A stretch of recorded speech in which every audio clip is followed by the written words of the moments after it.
Mamata Banerjee appeasement के शेर पर सवार हैं और ये शेर शिकार कर रहा है हिंदुओं का। उन्हें घर से भगाया जा रहा है, मारा जा रहा है। देखने में तो ये तस्वीरें बांग्लादेश या फिर पाकिस्तान की लगेंगी, लेकिन ये सब कुछ बंगाल में हो रहा है, भारत में हो रहा है। वक्फ बिल के नाम पर प्रदर्शन किया जा रहा है, हिंसा करी जा रही है और उस हिंसा की आग में हिंदुओं को जलाया जा रहा है, उनके घरों को जलाया जा रहा है। एक बार इन तस्वीरों को देखिए। इन तस्वीरों में जिन गाड़ियों को जलाया जा रहा है वो गाड़ियां हिंदू की हैं और उन्हें इसीलिए आग के हवाले कर दिया गया है। जिन दुकानों में लूटपाट करी जा रही है वो दुकान हिंदुओं की है, उन पर हिंदू देवी देवताओं के नाम लिखे हुए थे, इसीलिए उनमें घुस गए और लूटपाट कर ली। इन घरों पर पथराव किया जा रहा है वो हिंदुओं के हैं, उनमें तोड़फोड़ करी जा रही है। बात केवल तोड़फोड़, आगजनी या फिर लूटपाट तक नहीं रही, बल्कि 3 लोगों की जान भी इस हिंसक प्रदर्शन में चली गई है।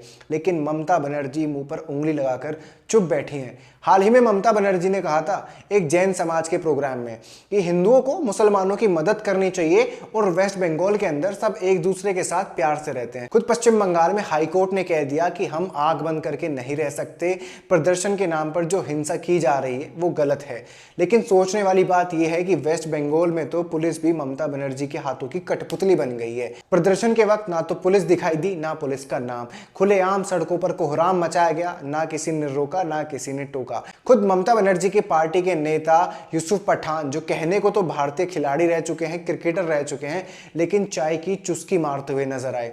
एक तरफ तो बंगाल जल रहा था, बंगाल ब्लीड कर रहा था, लेकिन ना तो टीएमसी को बंगाल की चिंता और ना ममता बनर्जी को किसी की फिक्र हुई। अब तो बात यहां तक आ गई है कि 500 लोग अपना गांव छोड़कर दूसरी जगह जाने के लिए तैयार हो गए हैं, क्योंकि जो पानी वो पीते थे उस पानी के अंदर जहर मिला दिया गया। खाने पीने का सामान लूटपाट कर ले गए, घरों में तोड़फोड़ कर दी, घर आग के हवाले कर दिए। मुर्शिदाबाद के अंदर धुलियान पड़ता है, जहां पर ये 500 लोग रह रहे थे, लेकिन वक्फ बिल के नाम पर प्रदर्शन हुआ और अब इन्हें अपना ही घर छोड़कर नदी पार कर एक दूसरा घर बसाना पड़ रहा है। ममता बनर्जी को शायद ये चीजें नहीं दिख रही, इसीलिए ममता बनर्जी ने केवल ये कह दिया कि हम बिल पर अपनी राय साफ कर चुके हैं। वेस्ट बंगाल के अंदर शुभेंदु अधिकारी बीजेपी के बड़े नेता हैं और उन्होंने मांग करी है कि वेस्ट बंगाल के अंदर इस हिंसा की जांच एनआईए करे।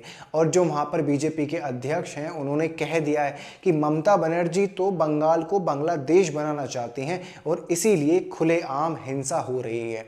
सोचने वाली बात यह है कि ममता बनर्जी जहां एक तरफ ये कहती हैं कि हम साथ रह रहे हैं, हिंदू मुसलमान सब भाई भाई हैं, लेकिन वहीं दूसरी तरफ जो विरोध प्रदर्शन वक्फ बिल के खिलाफ होना चाहिए था वो हिंदुओं के खिलाफ होने लगा।